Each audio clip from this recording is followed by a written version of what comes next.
Today's video, we are talking about the TikTok ban. So a lot of discussion about this. Let's get into some of the details.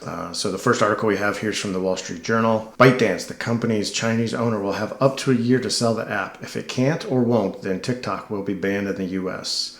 This unconstitutional law is a TikTok ban and we will challenge it in court, TikTok said Wednesday, adding that it believes it will prevail and that the law is on its side. So the Congress passed a law. It's obviously going to be challenged. I think the one thing we know for sure is that this is going to be tied up in litigation for a while. I think in situations like this, the only guarantee we have is the lawyers are going to get paid.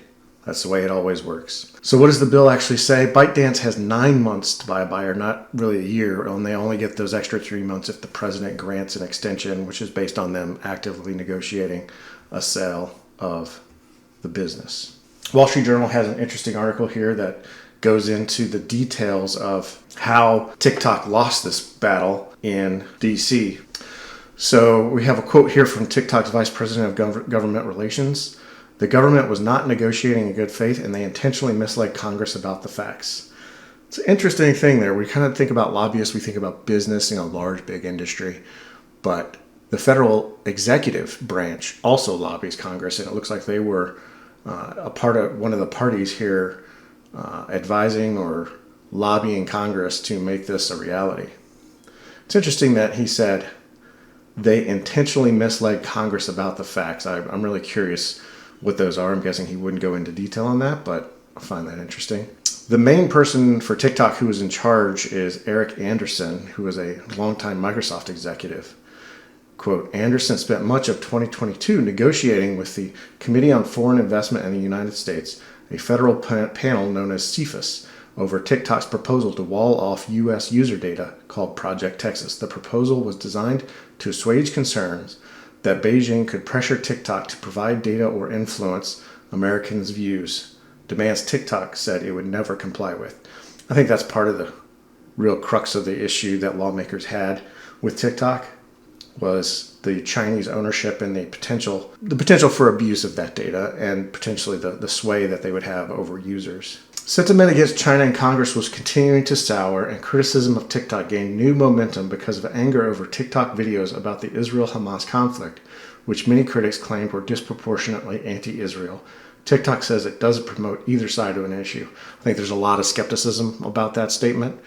I think people look at the Chinese Communist Party and think they clearly put their thumb on the scale of the algorithms, and we'll see further down here how I think they made a major miscalculation. So here, quote, in response, the app served users a notification urging them to call lawmakers to protest a possible ban.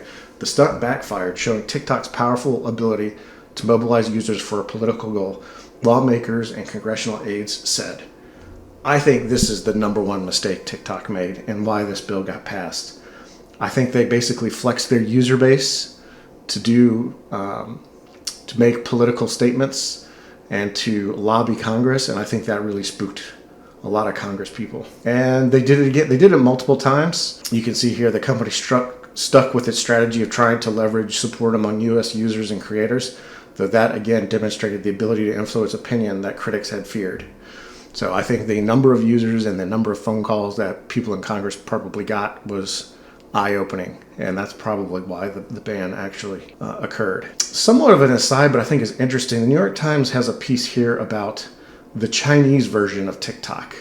So, quote, in China, there is no TikTok. There's only Douyin. I don't know if I'm saying that correctly. So the same company, ByteDance, owns Douyin, and they don't actually allow TikTok in China, which is interesting. Also, you see here this image. I think you can definitely believe this is a grassroots effort when people show up and have professionally printed signs and they all look the same. I mean, did they even change the font? Looks like it's all the same font. It's all professionally printed. I don't know if these people got paid or not, but this certainly does not look like a grassroots uprising of people. Looks very much a polished event. Anyways, Douyin is the most popular short video app in China and is one of the most visited social media platforms in the country. As on TikTok, the videos on Douyin appear in a vertical format and users swipe up to get the next offering. There are other similarities to TikTok The Douyin algorithm learns your interest from how you interact with the videos you're shown and feeds you an endless stream of content. So there's clearly two different versions of TikTok, one for the rest of the world and one for China. I think it's safe to assume that there's a very specific reason for that.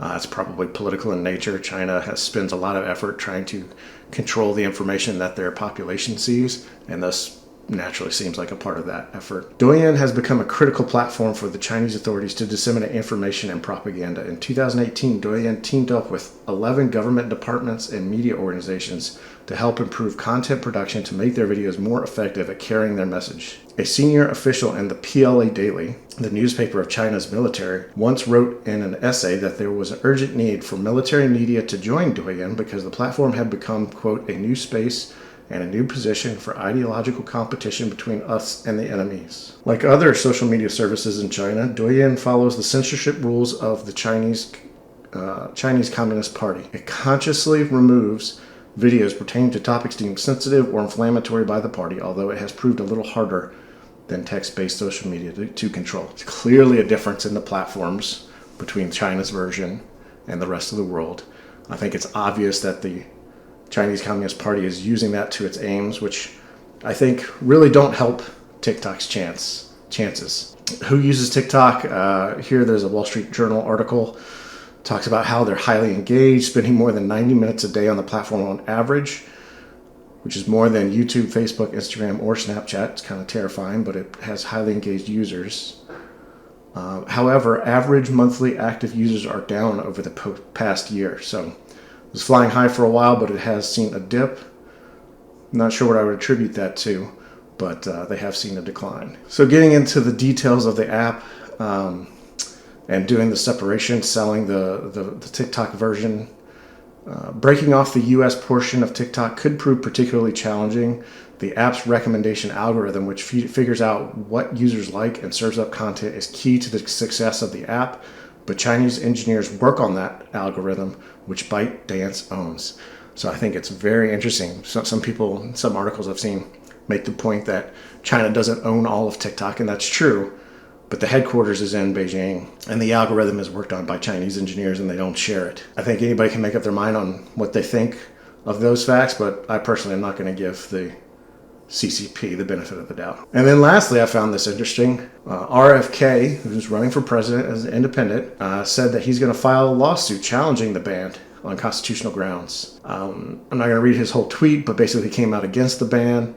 I think it's interesting to me. That's just a pretty shrewd play for younger voters, which honestly I would think hurts the Democrat Party more than it hurts the Republicans in the upcoming election. So it's interesting. I think the key takeaways: the lawyers are going to get paid. This is going to be in court for a long time. Nothing is going to happen anytime soon, unless somebody steps forward with a whole lot of money and the Chinese party wants to take it. It'll be interesting to see. There will definitely be some buyers lining up, but obviously the money is not what's important to China. So I don't know that they're going to accept the money and change ownership very quickly. I think they're going to fight it out in the courts and only sell if they have to because it's too important of an asset. So we'll see what happens. Thanks for watching this video. If you have any thoughts, please leave them in the comments, and I'll catch you on the next video. Thank you.